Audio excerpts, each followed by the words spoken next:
House with many faces by Fala in Porto, Portugal. An oversized house is barely a house.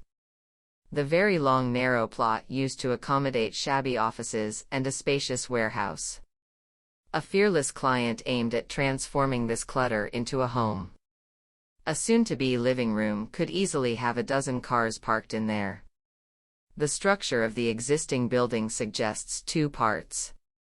A conventional front facing the street is an object on its own that has a dull facade, 2 levels, and a disarray of rooms, while the back part is a vast space under a gable roof supported by heavy wooden beams.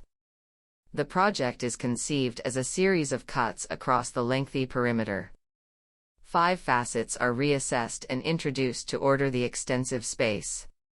The two parts are now separated by an inner courtyard. The building in front takes in a series of small apartments, dividing the space with several slight gestures. The warehouse simply turns into a massive living room that is then interrupted by one curved wall. A proper kitchen and a monumental fireplace are the only hints of uncertain domesticity. The 5 facets are addressed as a gang of elevations. Each has a character of its own, but they share apparent similarities. A grid of black dots attempts to make sense of the concrete structures and defines the figure of the facades.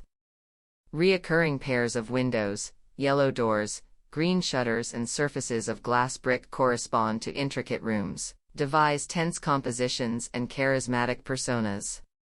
The former warehouse is a house of many faces.